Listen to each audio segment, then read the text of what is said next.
With infinite complacence, people went to and fro over the earth about their little affairs, serene in the assurance of their dominion over this small, spinning fragment of solar driftwood, which by chance or design man has inherited out of the dark mystery of time and space.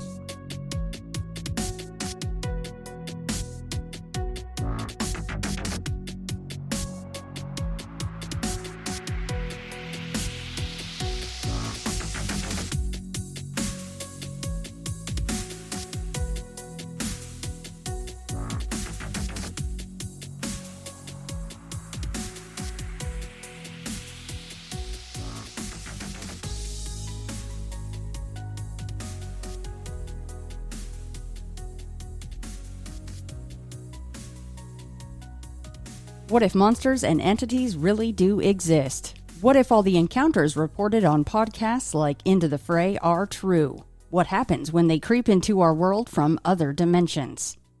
Who would stop them? Who could? Project Threshold. Harrisburger, Jax, Billy, Jesse, and their new recruit Pendelhaven go head-to-head with an unknown advanced civilization, hunt something loose on the streets of Chicago, killing homeless people, cope with the aftermath of witnessing awful things, battle underwater monsters in the Midwest, and investigate an apartment building where people regularly commit suicide. Created by Craig Crawford, the first novella, Project Threshold, Team Burger, is available now at Amazon, Apple Books, and Barnes & Noble.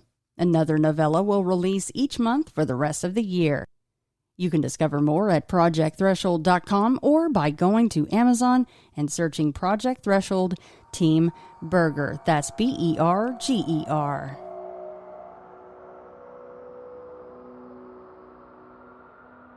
So on this episode of Into the Fray, I welcome on with me experiencer and author Michael Kameron. And you can pick his book up right now on Amazon. It is titled High Strangeness, A Lifetime of Alien and Paranormal Encounters. Michael, it is a pleasure to finally have you on the show. And I wanted to ask you right off the bat, because something that I just said in my introduction of you was, I said you were an experiencer. Do you describe yourself in that manner? Yeah, you can do. I would describe myself, in the old terms of an alien abductee, but and also a MILAB, a military abductee. But you can do, yes, you can call me an experiencer. So I know that today we are going to be covering what is essentially, you've let me know, is volume 1 out of at least 2 books that are going to be covering your lifetime, essentially, of encounters. And right out of the gate, and this is something that I usually close with, but since this is in the title, I'm kind of wondering, do you classify alien and paranormal? And I know that where we need to probably start is where you grew up in East London and what had gone on there early in your life. Do you classify all of this essentially as one thing, or do you think there are many different things going on here? I think it's all connected into one big picture. It's all, I think the players involved in this, have their own agendas, but actually know of one another. They know of the other that, that exist. So I think it's one. I think it's one big phenomenon. And do you have any idea as to why they are doing what they're doing and why you are having or have had over your lifetime these types of experiences? To be honest, no, I don't. It's I do have my theories on why that could be happening to me and possibly other people. That's something we can explore though.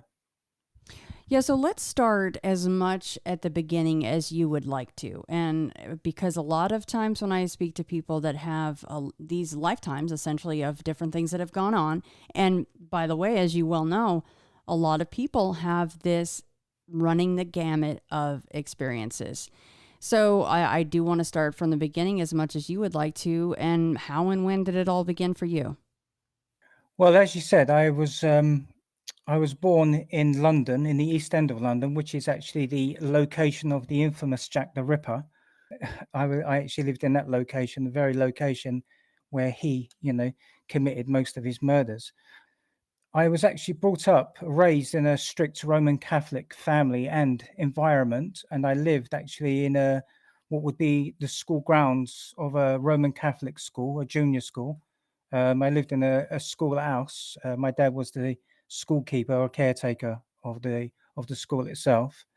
My home was actually it was owned by the Roman Catholic Church. The focus of my book, my first book, is primarily in this house, my childhood home, and in the surrounding grounds of the school. And so, what I would say is that when my mum's mother, my grandmother, she was just leaving the earth, and I actually was, as I say to people, I was actually she was leaving and I was returning at the same time. So we may have crossed each other, her on the way out and me coming back in. But my dad was, my dad used to tell me stories when I was growing up about their house. When I was born, there was a lot of poltergeist activity started to occur in the house that previously didn't happen. There was cold spots, the normal things, cold spots in specific rooms. There was objects that went missing, and also he told me that when I was in my cot, there was also a lot of activity around my cot with orbs flying about, and sometimes my parents caught what would be, I guess, like an entity or some sort looking over me in my cot. And my mum, when she was in the house alone, doing cleaning, she experienced disembodied voices calling her name and felt presence, a presence behind her. When she turned round, there was no one there. That went on for quite a while. I got three brothers, Francis, Kevin, and Sean. Sean's 2 years older than me. And Francis had an episode where he was in bed and this large oak wardrobe was pushed, and it's really heavy. It was pushed on top of him, but luckily he wasn't harmed. He was just shocked. And there was another time when Kevin was walking up the stairs and something invisible rushed past him and pushed him down the stairs. And again, he wasn't hurt, but just, a little bit shocked. And, the poltergeist activity seemed to be at first, just mild, but it was growing increasingly more disturbing, where I guess somebody could be seriously hurt. But because my parents lived in such a, in a Roman Catholic environment, they didn't say much about it at first. I guess that, they didn't want people talking. But it was only when it continued and started taking more of a menacing approach that they then spoke to a local priest who was friends with my dad, and he come in and blessed the house, and it started to stop. It stopped, but then it suddenly, when I started to grow, probably around the age of 4, it started up again. Really quickly, though, before you go on, this entity that you described looking over you while you're in your cot, what did she say that looked like? Well, she actually said it was, she said, and it was actually my brother Kevin that see it as well. He said it was glowing green, but almost like plasma green. So it was shiny green, and this he said that this entity, what was looking over me, it was just looking down. He said into my cot. He said it looked at, straight at it. It looked straight at him, and then it vanished. But they said that there was a lot of orbs that were flying in the bedroom where my cot was, and that these used to fly around and go through the walls. And they'd never, as far as I know, they'd never experienced anything like that before. I don't think. And how old were you when all this began? I was a baby. I was actually born premature. My mum never knew she was carrying me, and so I was in hospital for a while. But when I come out of the hospital, my brothers tell me that as soon as I come out and I was in the house, all this paranormal activity started to occur. But Mm, so, before that, nothing seemed to happen. so it was literally the moment that you got home, essentially. Yeah, yeah. I mean, whether there's anything in that, I don't know. I'm not sure. Yeah. Who can say? But it's just. But also, the thing is my my grandmother, my dad told me, I never knew her, but my grandmother, when she passed, into spirit, I guess, she had a fondness of sitting in this rocking chair, and so at times when it seemed to be when everyone went to bed, my dad would hear the sound of the rocking chair moving. And so when he went to investigate, and he went into the room where this chair was, it suddenly come to a halt. It stopped, and it looked as though somebody had been in the chair but just got up out of the chair and walked away, but it just come to an immediate standstill. And another thing that was going to mention is that in the night time as well, there was this unusual banging that would happen on in the house that I grew up. The walls there were solid, so if you hit them with with your hand, at best you just have a thud. But these sounds were like echoing, almost like you had a microphone next to them, and it was amplifying the sound. It's so loud, and this went on for quite a while. Again, until my parents gave in and spoke to this priest. I mean, between this banging sound, which would Hmm. be really quite terrifying, especially for a bunch of kids living in a house, and I assume this is an older schoolhouse building. What was the history on that place? No, it was actually there was an old school where my dad was actually working at the time, but in the 1970s they built this new house on top of this plot of land. But on this plot of the land, it's got a lot of history, which it goes back to the Roman times. It goes back. There was at one time a Jewish asylum built on top of it, and it was a place at one time where they buried lepers from Roman times Mm, outside of the walls. But this was actually built. The cemetery for this was actually on the plot of land where my house was built. wow. So it has got a lot of history, in that. And also during World War II, that area actually was under the Blitz, where the Germans bombed quite a lot of London. Now, what about prior to your arrival in this plane of existence, and then growing up? Did you begin to hear that other people in your family might have experiences, like like your grandmother, for example, or is there one side of the family that you found out actually had experienced any or all of what you've experienced? I wouldn't say everything that I've experienced, but certainly I did, my mum and dad were quite secretive. They didn't speak a lot about many things, but I guess it was those times, during the 1970s, especially people that lived through World War II, they tended to keep themselves to themselves, were quite secretive. But I did learn that my parents did have, paranormal experiences in their lives. And also, I believe my mum was an abductee.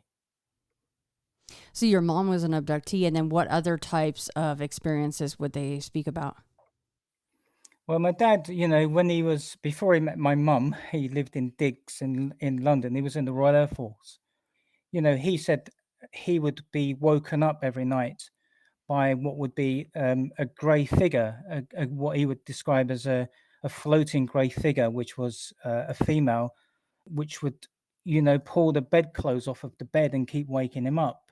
There was another time he said when he was coming back into the building where he lived at the time, before he was married to my mum, he said that he saw this grey figure floating towards him down the stairs. But then when it got closer to him, I think he experienced missing time. I'm not saying it's a grey, but it's just interesting. It was, he described it as a grey figure. So, are you of the Uh, mind then, after all these years in your research, that these things tend to follow bloodlines, family lines? yeah, I think from what I've discovered as well, from outside of the body, and that they tend to target. I think you're targeted basically throughout your life. So if you believe in reincarnation and that you return here, from my perspective and understanding is that they tend to target the same people over and over again through bloodlines who have certain skill sets that they may be aware of or they may not be aware of. They use these skill sets for their own agendas. So if you're say for instance, if you were an abductee in the 1800s, you never knew, obviously you may not never have known about that, and then you return again, say, in the 1960s, they will be able to find you and they'll be able to reactivate or activate you again as an abductee on their project. So it's a continuation. So I would say yes, there's a lot of truth in the fact that they do target ancestrally the same bloodlines. Are you aware of a past life of your own? I've had past life experiences, but I have, a lot of my abductions take place outside of the body. I am, I'm very, I have, it's quite easy for me to leave my body, so to speak. I've actually been doing it as a child, and I do it quite regularly. But a lot of the abductions that have taken place in my life have occurred outside of the body. Do you have any memories of being aboard a craft? I have got memories, yes, but some of the memories of the ones on the craft are fragmented. So I remember pieces. So it's like, sometimes it's not the beginning or the end; it's in the middle.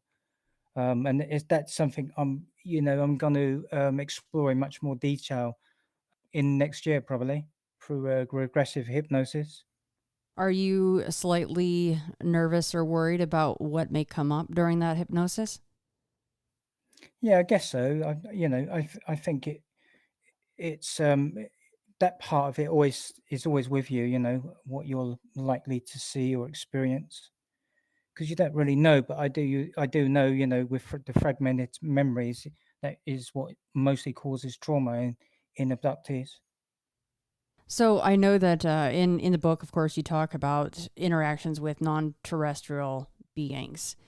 When was the first time that you remember actually physically seeing one yourself? That was when I was with Sean, my brother.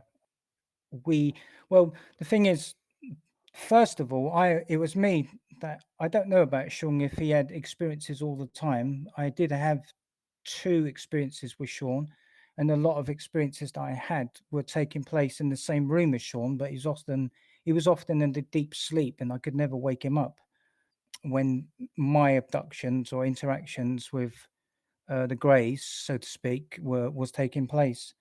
But the first ones for me was probably about the age of 4, and in the schoolhouse, in the house that I was in, I had what would be classified, I guess, as invisible friends.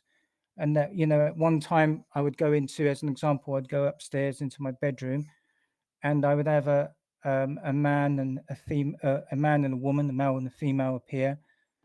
And at the time I didn't know what they were. I thought they were just people coming to see me. But as time went on, I discovered through classical ufology that they would be known as Nordics, the Nordic human type beings. And they used to come to see me and they used to talk to me, but as I explain in the book, I don't remember what they used to say to me. They never used to speak using their mouth. It was, through the mind. But I do remember they used to play games with me, like, follow the leader, and I used to follow them. But there was a time when I remember my mum coming up the stairs, and she must have heard me talking to somebody, and the door was closed, the bedroom door, and I was in there talking to my two friends. And in the book, I explain, I can hear my mum standing outside the door on the opposite side of the door, because I can hear her weight, shifting on the floorboards, and she's obviously trying to listen to who I'm talking to. So anyway, she opens the door up, and I'm talking to my friend, and I turn away from my friends to speak to my mum, and she looks a little bit puzzled, and she says to me, "Who are you talking to?" And then, I said, "My two friends." And then as I turn my head back to my two friends, they're no longer there. And just to clarify, these are not ghosts, because when I've actually, I actually touched them and interacted with them on a physical level, and I didn't understand at the time where they'd gone, because the windows were closed. Obviously, I would have heard them going through the window. my mum basically said to me, I'm sure that they'll be back. And with that, she left me in the room on my own. But with these particular beings, they used to come and they used to go at times. I used to see, sometimes used to see the male and the female. Other times I used to see the male on his own, and then sometimes I used to see another one that used to come, but didn't really, as far as I remember, didn't really interact with me or talk to me. He just used to appear, and I used to see him, and then he used to disappear. But there was times when I was in the house, or or much later on in the school grounds, where it was almost like I had a command to go somewhere and to be in that place for them to come back to me so that they could interact with me. There was, you had this overwhelming feeling that if I was, as I describe in my book, I'm playing with my toy cars, which were the miniature Matchbox cars during those times. And I had this overwhelming feeling that I must go upstairs. I must go to the room because somebody was coming and I must be there to meet them. And I gave in to this feeling. It was a feeling, like an energetic feeling, and I couldn't articulate what that was. It was just a knowing that I must do this. And I went up into the room, and there was no one there at the time. But then, I felt the need. I mustn't leave the room, and it was then that they appeared in front of me. This one of these Nordics appeared in front of me. At the time, he was, he was quite tall. He was wearing, the tight fitting, what we now know as a blue uniform, long blonde hair, piercing blue eyes, that very athletic looking. He was looking down at me, and he was, he was a lot taller than pretty much all the adults that I knew all around me. He was looking into my eyes, but as I talk in the book, I sort of come to the realization later on that I think he was talking to another part of me, another aspect of me, and he either given me information or I was giving information to him. It was then, it felt like when I was in communication with this being, that the environment, the immediate environment around me vanished, and I sort of was in this bubble with him, sharing this space with him, and everything around me disappeared. It's a little bit what the British author Jenny Randalls coined the Oz factor, where everything in the immediate environment just begins to suddenly vanish, and you're just in this, in a way, like a vortex. But the thing is that when I suddenly come out of this trance-like state or altered state of consciousness, I was quite disorientated. This being, it was no longer there. I was disorientated, and I felt fear, and I just wanted to get away from that room. It's almost like I say to people, it's almost like when you're sleepwalking and suddenly somebody wakes you up, and you think, well, where am I? What am I doing here? The only thing what I used to do is I used to run from that room down the stairs, almost falling over myself, to get to my mum. And so at this time, my mum was in the kitchen preparing food, and I'm shaking, and I'm scared. My heart's pounding, and she asks me what's wrong, and I tell her, I explained to her that there was somebody in the room. They were talking to me. I don't know what they were saying, and and then she just calms me down and tells me to go back and play. And when I go back to play, that part of me, what had happened, is just fades into the background, and I'm a child again. So I'm playing with my toys again. But there's been a lot of time in my life where I've had this feeling, overwhelming feeling to be somewhere, to go somewhere. And when you look at it and rationalize it, there's no reason why you should be. So, Michael, just to be clear, because I think that you answered this at the end, I just want to make sure. So, you have this overwhelming feeling to go, you have to meet someone, you have to go to this certain place, and you do it. And then at the end of this, the culmination is you feel fear. And just to be clear, the fear does eventually go away and you completely forget about the fear part. Yeah, it's basically it's almost like, it's like it switches. There's a part of your mind that switches over, like and you just forget about it, Mm-hmm. and you just continue to be a child. But there have been times, when I was a teenager, I would say, again in school grounds, sometimes I've been in bed, it's the late nights, I've been in bed asleep. I wake up suddenly with that feeling, I must go outside. I must go outside. And so I get dressed and I've gone outside into the school grounds, which are basically pitch black, but I know them really, really well. But I tend to, there are specific places in the school grounds where I would go and I would just wait there. And a lot of the time I'd just stare up at the sky.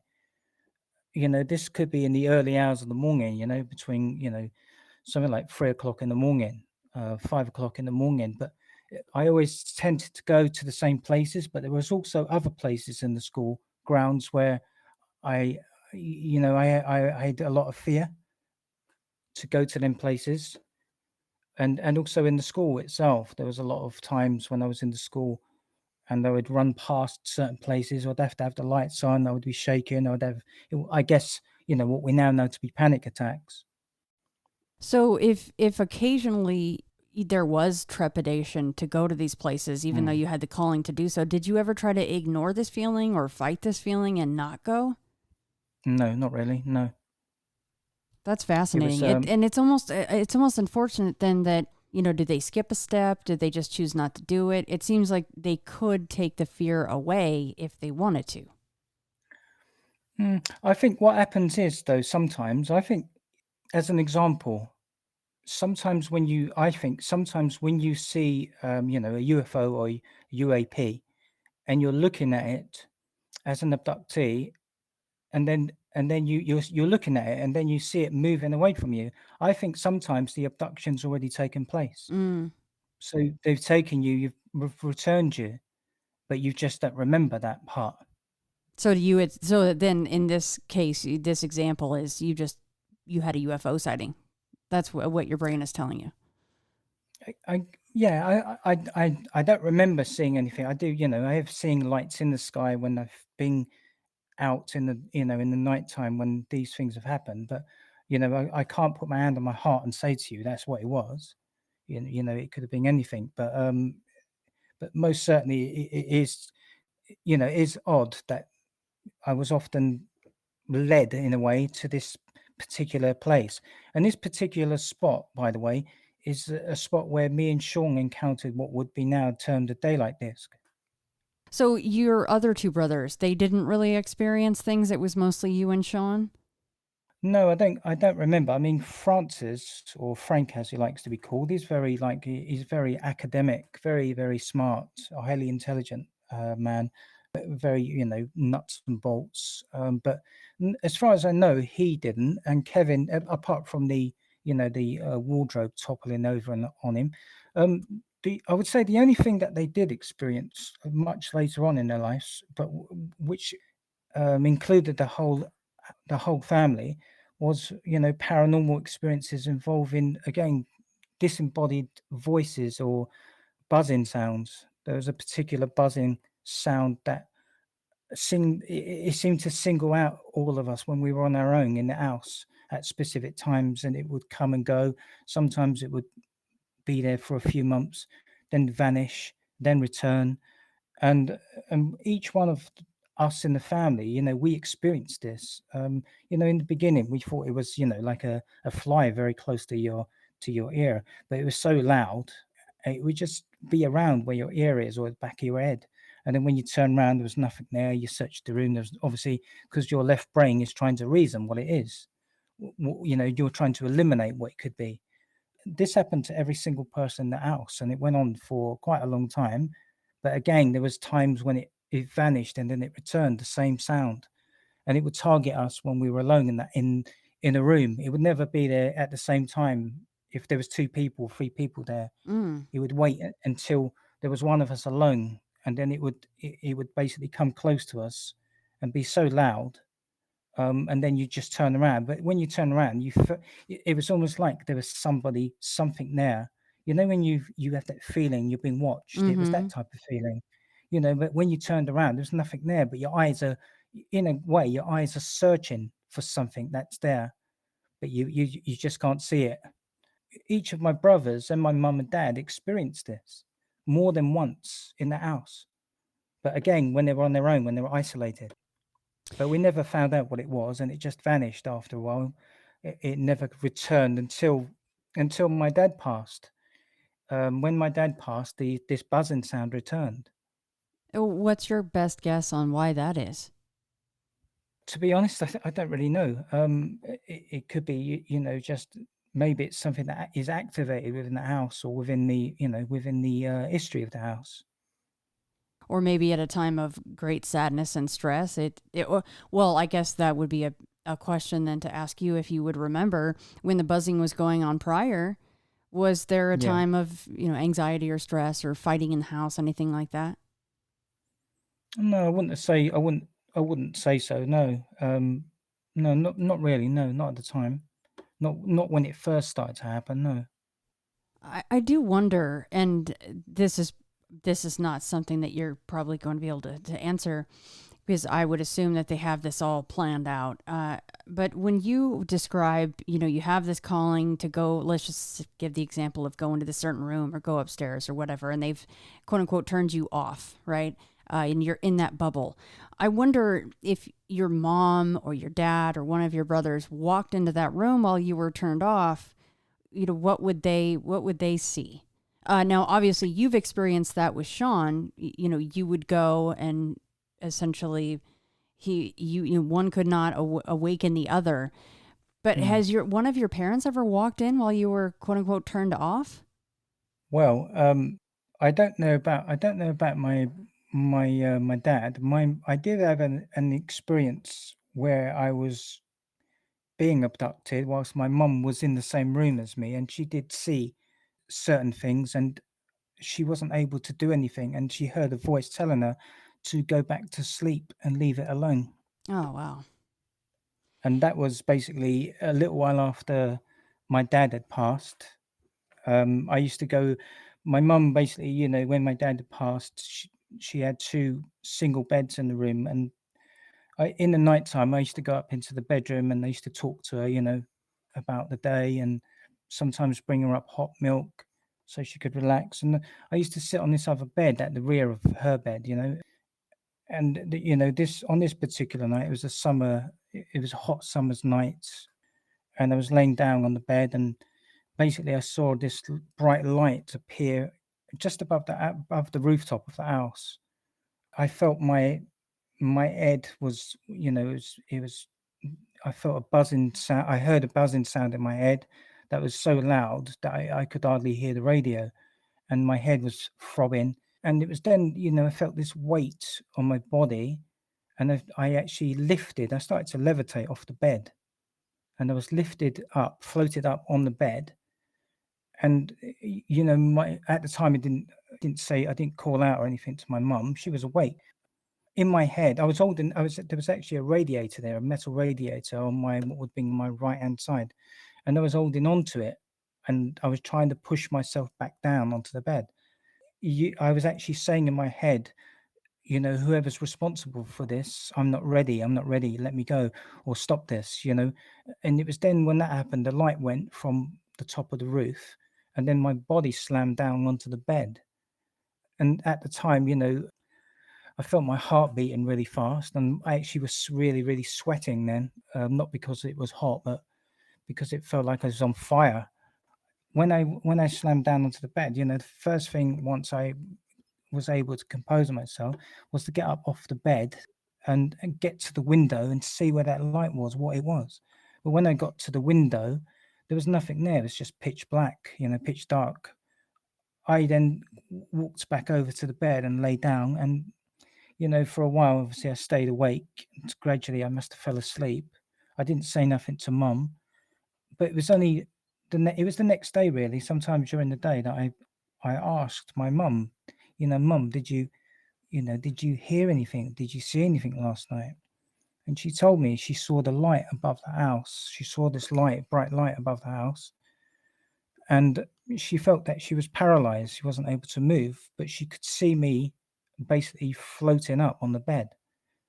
And she said she wanted to help me, but then she heard a voice saying to her basically, just leave it, just close your eyes, go back to sleep.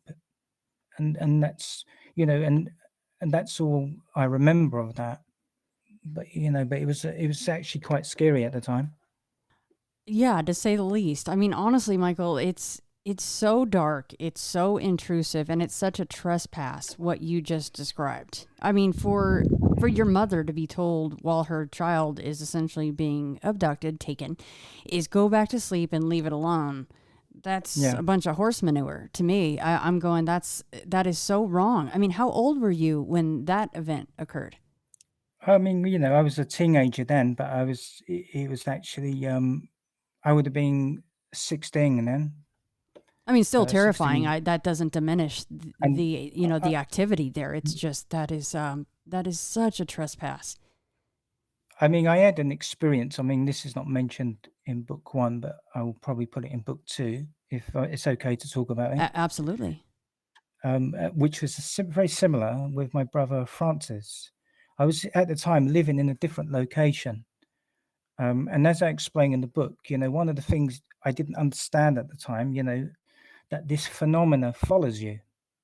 I thought, when it was happening, I didn't always understand what was happening to me. And sometimes I didn't even think anything really of it. It was only much later on, I started to explore, that there was obviously something of high strangeness happening to me. And a lot of the time it wasn't good. But when I moved from my childhood home, I moved from London to Essex to a different location. But I remember one time when I was in the house, my brother Francis was there at the time, and he was, working. He was an engineer. He was working in the early hours of the morning. I remember waking up in this particular room where I had actually had a lot of activity happened to me. Not anything good, I would say. But on this particular day, I woke up. I felt a feeling that there was something wrong. Something was in the room with me. I couldn't see it, but I knew it wasn't good. I knew it wanted to do me harm. I could see I had the curtains drawn across, and I could see the light coming in through the curtains, and I could see, I could see everything in the room. So, I wasn't having an out of body experience or anything like that. I could see the light underneath the door because my brother had been in the bathroom getting ready. So I could see that, and I could hear him in the bathroom getting ready.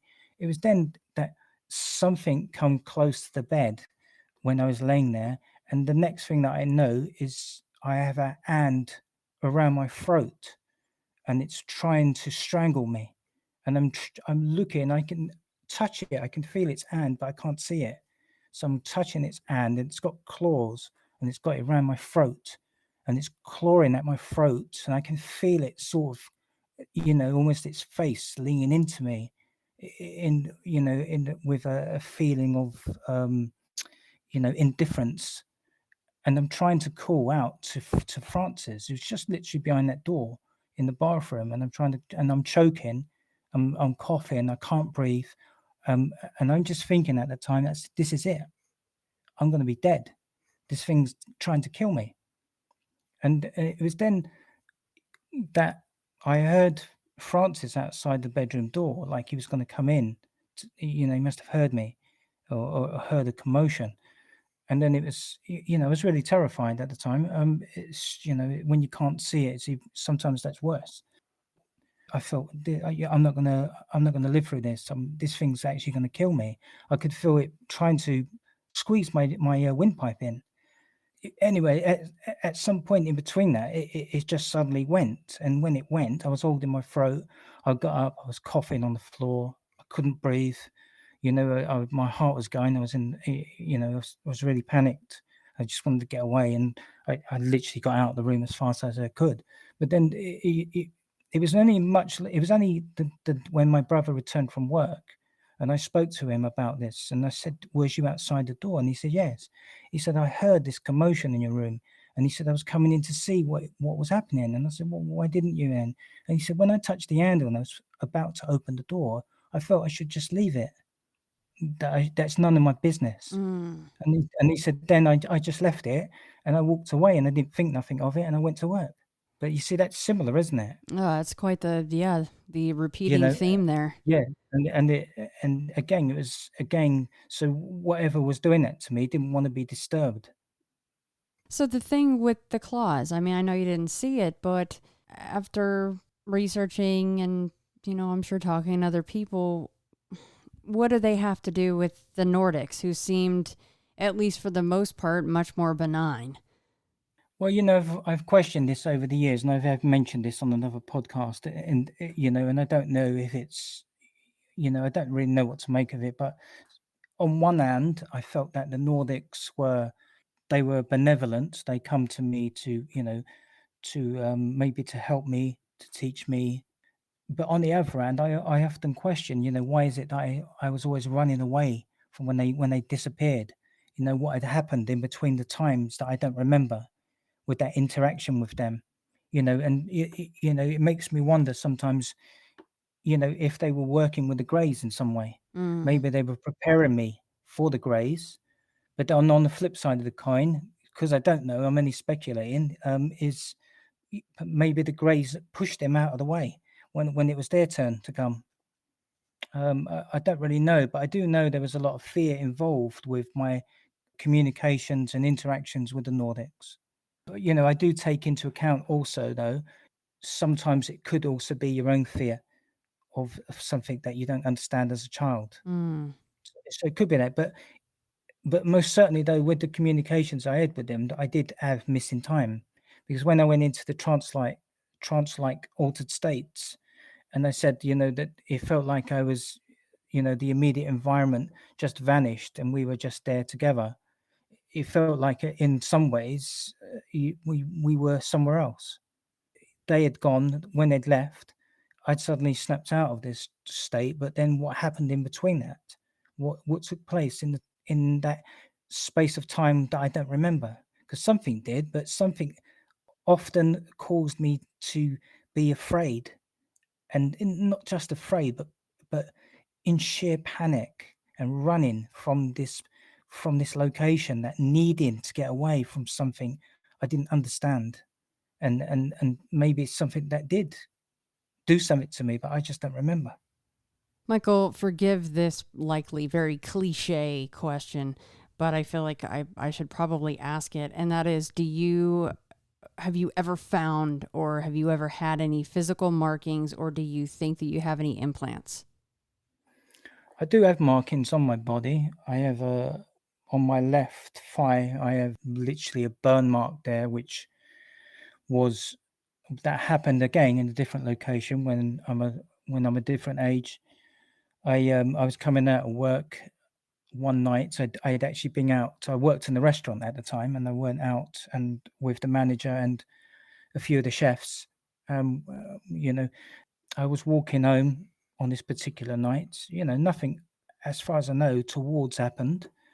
But what I'm pointing out here is that I remember everything that happened on that night in every detail. So if I was to write it down, I could tell you the times, what I did when I went to this, to the bar, who I spoke to, what the conversations were, and where when I left the bar, I was walking along the road with one of the chefs where I left him. Anyway, but then when I got into the where I was living at the time, I didn't go to bed. I decided to stay on the couch. I didn't get undressed or anything. It was so hot, hot night. So I lay on the sofa. Anyway, I went into a deep sleep. I must have done. So the next day comes, and I get up, get undressed, have a shower. When I'm in the shower, it's only then that I realise that my leg, or my upper leg, is bleeding. I've actually got a hole in it, and it was so deep I could put two of my fingers inside it. I was actually bleeding. I couldn't walk. And when I tried to move from the shower after the water had touched my leg, I didn't notice it at the time. It was only when I was in the shower and the water touched that part of my leg that I started to scream in agony. And I couldn't walk hardly at all. I was in so much pain that I actually went to, an accident and emergency, like a walk-in accident emergency. And they examined my leg, and they basically said to me, "It looks like a laser cut." But they said, "How can that be?" And they were talking to me, and they were like saying, "Well, you didn't feel anything." And I said, "No, I didn't feel nothing." And they said, "Well, because of the seriousness of it and how deep it is," they said, "You would have been screaming. Whatever caused that cut on your leg, you would have been screaming. And they said, and also because you had your jeans on, there was nothing obviously that had burnt through to my jeans. So they couldn't understand it, but it had burnt me so deeply that it's gone through my tissue, so that all that part of my leg is scarred. And then one of these strange things is that about a week or 2 weeks later, just below where this burn mark was, another burn mark appeared directly below it, but it wasn't burned enough for it to scar me. But it was exactly similar to the first one. I mean, that takes the invasiveness up to level 10 all of a sudden. You can put 2 fingers inside of that. I mean, why wouldn't they they fix that? Why wouldn't they make it so that you weren't in so much pain? Well, they cleaned it up, and I'm pretty sure they gave me painkillers. But at the time, when Oh you no, got I the mean, tool, whoever did that to you, it oh seems right, like they yeah, would have the choice to sure, fix that. yeah. If they can make you forget things, I mean, why couldn't they just do a simple patch up procedure there? I don't know, but the strangest thing about it, as I said, I remembered everything about that night, but I don't remember anything about that. Wow. And also, sometimes now, not now, but I've woken up in the past, and I've had burn marks on my on my lower leg, on my other leg, or you do have bruises, but they could be anything. You could be bumping into things, but one thing I did have, what was strange as well, which again I will touch upon in book 2, is one day I was actually in the schoolhouse at the time in London.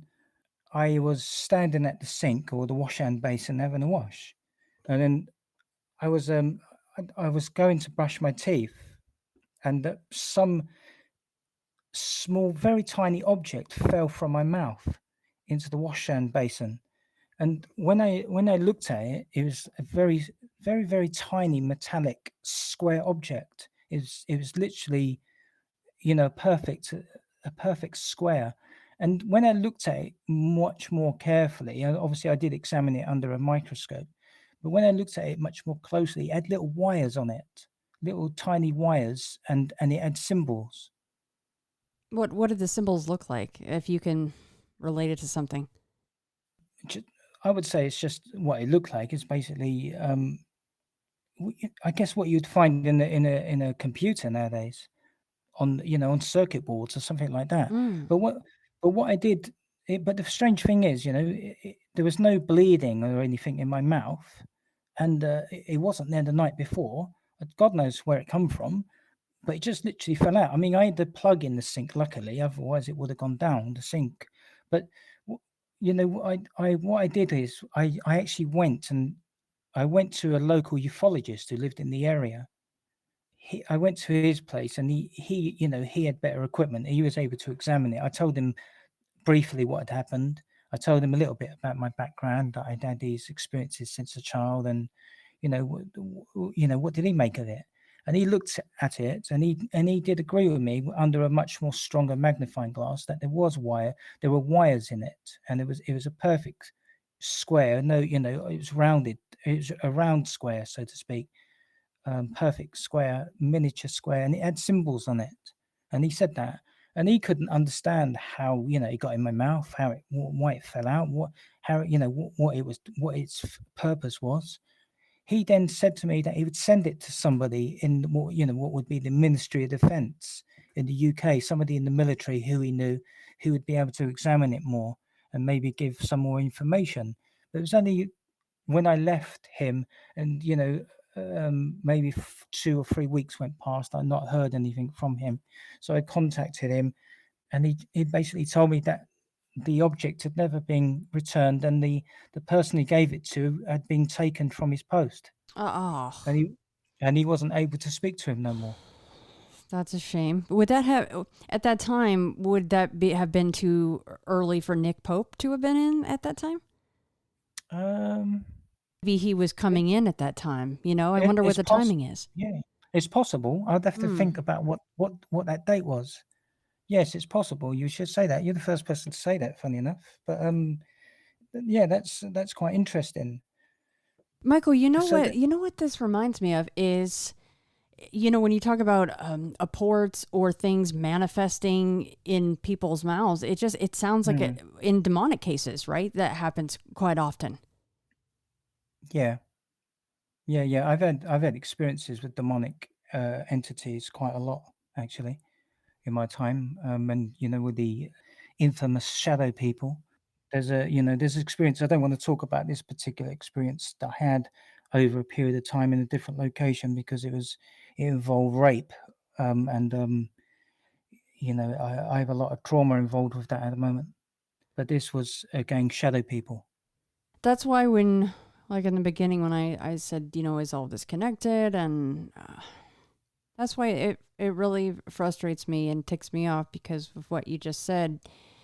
Kind of going, why? What do you guys want from him that you have to, if it's one thing, changing shape, changing forms, changing what it seems their whole goal is, depending on what the experience is. It really does anger me because it's so invasive.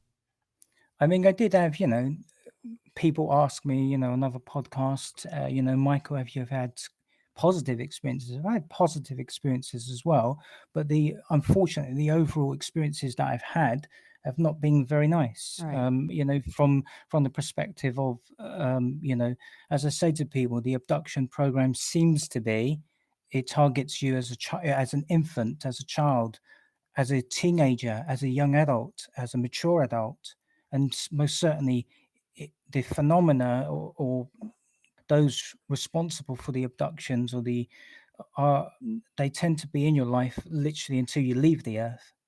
When you were essentially going through your time of puberty, was there did the activity diminish or increase? Do you remember that at all? Um, I think, let me see, 12. I think the activity for me, you see, my dad passed. He died when I was 15, almost 16.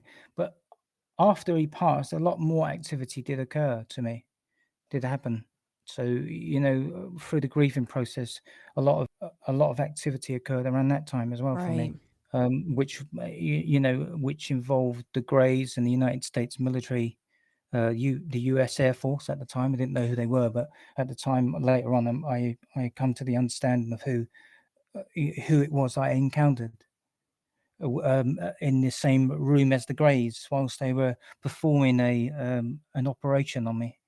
And by the way, and I know people like what you just said, plus you mentioned earlier, and I purposely didn't go back to it, is, you and Sean saw this craft during the day. And I just want to say, obviously, Michael wrote a fantastic book that has a ton of information and details, and we just cannot get to everything. So I just want to let everybody know, yes, I'm hearing what Michael's saying, and I'm purposely, we're trying to give I mean, I think it's a fantastic overview and some details, but we just can't get into everything in this episode. But Michael, recently I aired a Patreon only episode with John Paul Capice where we basically covered strange things either falling from or hanging from the sky. And there's some really strange stuff out there. And you have a chapter in High Strangeness on angel hair. Would you mind covering some of that with me?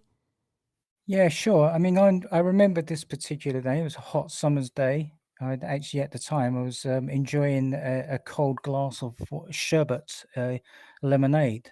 Uh, and, there was nothing untoward happening. I was just standing basically with this glass in my hand. It was only then that I noticed that this strange or this mysterious substance started to fall from the sky. It actually landed over the top of my childhood home, the roof, onto the garage, which was just adjacent to the house. And it fell across the grass where I lived in the school grounds. It had a large expanse of green grass, unless, of course, it was hot in the summer and it would be yellowy brown after being burnt by the sun. And it fell over the bushes and the trees. My dad was around and I asked him what it was. And he went over to it and he was looking at it. He said to me he didn't know what it was, and he actually picked up a piece of it, but when he picked it up, it began to dissolve in his hands. But what I remember of it is I didn't remember any at the time any aircraft going over. I mean, we lived close to an airport, a busy airport, and also near a military base. But we used to see military aircraft going over all the time. Jolly Green Giants, the Sea Kings, and huge civilian aircraft, really. Like the Concorde. So at the time, when I was looking up at the sky, it was a clear, bright, sunny day. There was hardly any clouds, and just I don't know where it come from, but this substance started to fall out of the sky, and basically from, I would say, just from where the house was. It didn't, outside of the school there was the perimeter fence and the road and other buildings. It didn't seem to fall there. It only seemed to fall within the location of my house and the school grounds. It was only later on that, not long later, but a group of men came with, what would be biological warfare suits, wearing them, and they had Geiger counters to record, I guess, any changes in the substance. And I'm not sure though, but I often wondered if they knew what it was, and they collected some samples. I don't know if they dissolved like they did with my dad, but they were there for quite a while, and then they left. But I didn't never find out what happened. My parents never spoke about it to us boys, but certainly they were there. And then I think it just disappeared. I don't remember what happened to it, but there was a lot of it, and it was there for quite a few days. That is so strange. So the stuff that your dad picked up dissolved quite quickly, but Mm, the stuff that fell Yeah, in the house in the garage stayed for a few days. yeah, yeah. But back then, though, like today, you would take pictures of it. You would do, Right. but back then, you didn't have that. We didn't have smartphones. There was no, CCTV. The internet didn't even exist. When I was growing up, we still had like 3 channels on the TV. And some people say, someone said to me, that possibly when I saw the Nordics or something like them, they could have been a screen memory. But remember, with screen memories, especially with the Greys take images from your mind. So they take images that already exist in your mind, and then recreate them through sometimes what could be like a virtual reality. And it's a good way. It's a good way to abduct children as well. If you take a character, a Walt Disney character, so to speak, from the child's mind, and recreate it so that that child will follow them, and maybe they follow them into a tree, so the tree opens up, but obviously then the tree becomes a UAP, and the child is taken. But what I'm trying to say is that at that time, there was, when I was growing up, during the 1970s in London, in a strict Roman Catholic family and environment, the only thing that I was associated with at the time was the church. We were either at home, literally in the school, doing religious education, or we're in the church praying, or being with priests and nuns. So we never had anything that would be termed a UFO or a UAP, as we know them to be, and certainly not anything alien. So there was nothing there that could influence me or Sean or anyone else. It just we didn't never have that. And with the TV as well, there was, during those times, there was nothing on the TV like that, as far as I know. And me and Shung were never allowed to watch TV unless we had our parents with us. Michael, did you ever say out loud, or maybe you didn't even need to because you could, the whole telepathic thing, especially with the Nordics. Did you ever say, why are you doing this to me? Why me? I don't remember saying anything to them, to be honest. I mean, I did speak to them. I remember speaking to them. I remember speaking to them in the mind, and they were speaking to me. They often would stare into my eyes. I remember that. This particular, like when I was told to, or had that impression to be in the room to meet this particular being. And when he came, and he was a lot taller than me as a child, but a lot taller than the adults around me. And obviously his clothing was different. And obviously, in his appearance was, what would be considered, to be, handsome, I guess. He used to lean down into me and almost touching my face, but not quite, and looking into my eyes. But I felt then again, he was communicating with me, But I do feel though that he was talking to some other part of me, that knew him. But this part of me never didn't remember him. So it's difficult really to figure out really. I mean, I'm in two schools of thoughts over it, over the Nordics. I mean, what you were describing earlier, you would say to your parents, "Oh, these are my invisible friends," and Mm. but you knew even at that point exactly what they looked like. They were, tall, long Yeah. blonde hair, blue Mm. uniform, ice blue eyes. So they Yeah. never tried to be something else, at least as far as what we know as what they are. This Nordic is supposed to be. They never seem to try very hard with you to be a sweet little teddy bears or whatever No. whatever it might have been. No, no, no, not at all. No, they used to come to me if that was their form. That was their form. I didn't think of that at the time, but yeah, this is what they were, and this is how they appeared to me. Sometimes there was a female with them, sometimes there wasn't. But there was an. I remember there was another man that visited me that was a Nordic, but he never, as far as I remember, he never attempted to communicate with me, but he was there at certain times when I was alone, and he would appear to me, smile at me, and then disappear. They seem to do that quite a lot. They used to come and just be there really. But there were other times when this particular male figure that was in the room with me, that was communicating with me, he seemed to be the leader. He seemed to be the one that, that was the yeah, what I guess that would be the leader of this particular group. He felt like had authority. This might be a better question for the next interview, but I can't help but ask it. Do you wish that all of these things would not have happened to you? I would wish that the bad experiences wouldn't have happened to me. Anything that is can be considered benevolent or positive, or of a much more refined experience of high spirituality. Yeah, I would have preferred that, but no, and people sometimes, somebody was, as an example, I was somewhere the other, a little while ago, and some woman was talking to me, and she wanted for me to do, a live chat with, a group of people, and she said to me, "Oh, you're very lucky, Michael, because you're having these experiences. I know they're not good, but you're being chosen. You're special." And I said to her, and I had to point out to her, I was a little bit annoyed, and I had to point out to her that no abductee is special and no abductee is chosen. We're not. No one wants to be chosen to go through this type of pain. It was only last year I was being diagnosed with complex PTSD, which is a result of multiple trauma and abuse through which is mostly these abductions over my life. And no one wants that. There's nothing special about me, and I don't consider myself to be chosen for. I just don't. For me, this has been hell, and it's a curse, really. No one wants to be woken up in the middle of the night and be strangled, or to experience this fear, or to have your legs burned, or it's just crazy.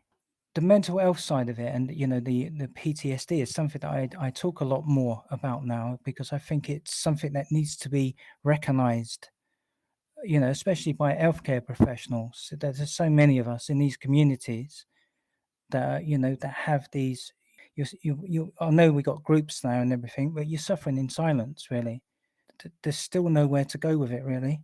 I mean, in the UK, there's nowhere for any of us that are abductees to go. It doesn't exist here. There's nothing for us. Yeah, and there's But very so few here in the US, right? Like you no, probably have to travel hours and hours or maybe take a plane ride to go to someone that would actually be even open to listening to all of this stuff in relation to a mental health issue. yeah, it's something that it's something that I'm trying to get the ball rolling in the UK, but I think there should be more discussion about this on podcasts. Maybe a Yeah. panel of abductees to see how it affects them. I don't think these questions are ever asked really of abductees. There's a lot of stuff coming up, about disclosure, in the United States, starting the ball rolling with that. But people were looking at disclosure as being, the lights in the sky and stuff. Nothing's ever addressed about the abductees, about how it's affected them in their life, because this this affects you for the rest of your life. And the PTSD it's with you all the time. It never goes away. And even if it's an invisible mental problem, it can lead to depression, it can lead to suicide, even in some extreme cases. Because if someone hasn't got that support, where do you go with it? Who do you tell? Michael, recently for Ryan Sprague's online conference Anomicon, my talk was on several different ladies who have come on into the fray, and they've had, again, it's run the gamut: shadow figures, UFOs, poltergeist activity in the home. Sounds familiar, right? So they experience, of course, the symptoms of not only PTSD, but all of them have ended up with serious health issues to some extent. So I think what you're saying is spot on, and maybe that's something that you and I could explore, is trying to get together a panel Sure. and really try to open that conversation up to where, because we're having these conversations about what others think is crazy anyway. So why stop at, well, here's my experience? We need to go on further to, well, how did that affect you physically and mentally? How did all of this affect you? And I do think that a lot of the shows, and I've been guilty of the same thing. Oh, we got to get, let's get the juicy story out, and then boom, goodbye. But I think that taking it that next step would be extremely important. I think it's true. I think, with disclosure, this is something that we need to, I think this is something we need to examine. I know, for most part, the abduction phenomena, it's sometimes for people outside of, our circles, it's difficult for them to deal with. But, I find even inside our circles, it can be difficult for people to deal with. Yeah. It's something, it's almost like, I was saying to someone the other day, people talk about, like, they could be talking about the paranormal, or they could be talking about, Bigfoot or the dog man, or they could see lights in the sky or something like that, or at least talk about it, and or they could talk about, abductees. But when they're faced with it in their face, or when they come across somebody like, say, example, an abductee, it causes in them it's almost like a shutdown. They don't want to know, or sometimes, I've had people, with me even, afraid of me when they know I'm an abductee. They're frightened it's going to happen to them. And as I try to explain to people, it doesn't work that way. The abductions, certainly with the Greys, seem to be from childhood. They either take you as a child or they don't take you. Because I often explain that the child abductee then becomes the adult abductee. So if you're an adult abductee, if you're an adult and you're being taken by the Greys, it's more than likely that you were taken as a child, but you just may not remember. The Greys focus on you as a child. They don't come to you out of the blue and just take you as an adult. It doesn't work that way. Yeah, and you're not contagious, are you, Michael? Let's just get that out there. You got, No, no, no, there's nothing no, contagious about this. Everybody just relax. no, Well, no, and no, no. Of course not. there, I'm just apart from that, I'm just a normal person. That's all. Just a normal person like everyone else. It's just that I have these unusual experiences that happen to me. And we're all looking for the answers. What makes me different from another person? I don't know. But most certainly, I don't like the experiences I've had. I don't want them. As I said, who wants to be bombarded with beings that seem to, want to attack you? yeah, and they can do so at their will, and then they can have you forget whatever they want you to forget. I can't think of Yeah, anything more horrifying than that. I mean, it's, this, but the thing is, Shannon, that this is the thing, that I'm trying to put in, certainly in, I touch upon it in my book one. I talk about PTSD. I talk about the effects that this can have on a child abductee, and on an adult abductee. I mean, it's terrifying for a child, let alone an adult. But and for instance, like for me, I can't sleep without the light on. I have to have the light on. If I turn the light on, or if I turn the light off, normally something will happen. But sometimes it could be just the fear from the trauma. The trauma comes up as well because it's fragmented memories. I remember a lot of stuff which is in my book, but I also recognize that I have parts of my life that are missing. I don't remember everything in some instances, so it's fragmented, and within the fragmentation of that, you're always wondering what happened, but it's also it causes trauma. And there have been times in the past when the abductions for me began to get more and more and more and more, and I couldn't stop them. I didn't know. I didn't know what they were. There've been times I've slept with a knife in my bed to stop it. But not now, but I did at one time because and you often do things like you're searching a house for intruders. Even in like recently in my dreams, I had something when I was actually away for a few days, and I had something happen to me then, and then I was having these weird dreams about somebody trying to break through the door to get to me, or to break open the glass, break open the back doors to force their way in, and waking up in I have panic attacks. I wake up in sweats. I have flashbacks. It affects your relationships. I'm not married. I'm not with anyone. I don't have children. But because you think if you have children, they're going to be taken. If you're in a relationship, it's going to affect your relationship. And I have been in relationships before, and it's affected them.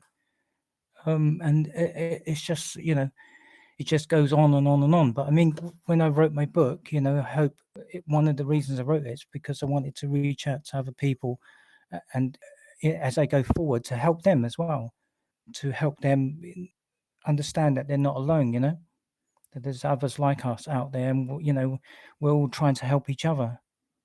Well, and can I just say, and this is no knock against anyone that's come on my show or any other show and kept their name out of things, and I totally understand that, right? You understand that, but I just want to say to you, Michael, you're extremely brave for not only coming on, but you've written this book and you have in detail gone through every single thing, no matter how painful it has been for you. You have documented that. Thank you, Shannon. It's nice of you to say. Thank you. But it's again, we're all trying to help each other in these communities. We haven't got the answers, but but what we were saying before, sometimes we got to go to those hard places. Sometimes we got to look at things we might not want to look at. Yeah. Sometimes we got to go further down that rabbit hole, or through that portal, so to speak. We got to and look at. Sometimes you got to look at the more taboo subjects, because we're never going to get the answers otherwise. If we just stand back, out of fear, everything in this phenomena can be frightening. But sometimes, it is about controlling the fear, and then getting yourself together and going out there to investigate and research it, and try to find some answers. Even if there's small, tiny steps, there's definitely steps in the right direction. Wouldn't it be nice if it was as simple as just telling them to leave you the F alone? Just give it a break, guys. It's been long enough. Yeah, I do believe, the Greys, they have their own agenda. Some people now, they're coming into the ufology, they're coming into the communities, and they're saying, it's demonics, it's the Greys, the demonics. I disagree with that. I don't believe they're demonics. I've dealt with both. I do believe that they are aware of each other, and both of them have their own agendas. But I do believe that they are two different players, should we say? Do you In think, though, this, in some cases that one could mimic the other to try to throw you yeah, off? it's possible. But then again, again with the, as I say, with abductions, and you got military abductions as well that take place. But the thing is, I think the human side of it tries to sometimes create, they try to make out it's maybe one of the Greys carrying out the abductions. But I think there are two. When you look at patterns and methodology, humans have a certain way of doing things, and the Greys have a certain way of doing things. So when you look at both of those type of abductions, I think it's quite clear who's abducting who. Mm. Again, in my book, my first book, it mentions an abduction that occurred to me as a child, which involved being placed on a black stretcher by the Greys. And there's and I at the time, after a little later on, I looked around and researched to see if I could find if there was any identical cases that involved a stretcher, an abduction by the Greys. And I looked and looked and I couldn't find any. And then I did, which is included in book one, which is by the Scottish author and investigative researcher Malcolm Robinson in his book, the A70 UFO case. And he has there's a case in that which involves an abduction with a black stretcher by the Greys. But one of the things that I find interesting about that is, why bring a stretcher with you when you can float people? Don't you find it's a little bit human? Yeah, that sounds a little man-made to me. That it just seems a little bit odd to me. That why bring a stretcher along when you can float somebody? I might be wrong. I'm just trying to, analyze it, I guess, in my own way. But I think the approach of each case is something that should be looked at and examined much more carefully, because I think sometimes, not all times, I think some of the abductions are carried out by the military and not the Greys. But the military would like us to think sometimes it is. Well, it's easy to have that scapegoat, right? When we've got all of us kooks out here talking about aliens and such, then we're gonna blame it all on the aliens, of course. That gets darker and darker real quick. I'm not saying there's a lot of people out there that don't believe that right. abductions take place by humans, and right. But I think we have to examine the evidence carefully. I'm not stepping on anyone's toes. It's just my own thoughts. So if anyone's listening, it's no disrespect to you and your beliefs systems or what you've experienced, because at the end of the day, it's all about respect. And it's about just you're getting the thought bubbles out there. I do that all the time, just trying to talk your way through something. That's all that we can do, right? Because we don't have the answers. None of us are here going, we have the answers. We're just sharing what we've experienced. Exactly. I don't have none of the answers, as as I've told you. I don't. Again, it's just examining, the experiences that I've had. Many people have had experiences similar to mine, and other people have not. But whenever I say anything, I do make sure to emphasize, it's my own thoughts. It's my own. I'm trying to understand it myself. So I don't know anything about. I don't have the answers, and I don't make out that I do. But on the same note, I'm not stepping on anyone's toes either. I think we have to examine all sides. Well, yeah, there's certainly a whole lot more to this, and there's just so much more to cover. I mean, there's, as you just kind of touched on, there's the government involvement possibly to this. There's Men in Black mentioned in this book, and I hazard to say, maybe you and I, like you were mentioning, maybe we could have a discussion about doing some sort of a roundtable. I would like to do that on a public forum to get more ears on it, but maybe for a Patreon episode, we could, just the Men in Black in government alone, that aspect would be fantastic to cover with you. But Michael Kameron, that is Michael Kameron with a K.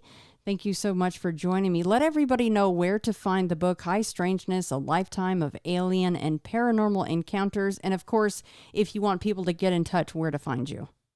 Yeah, basically the book is published by Flying Disc Press by Philip Mantle.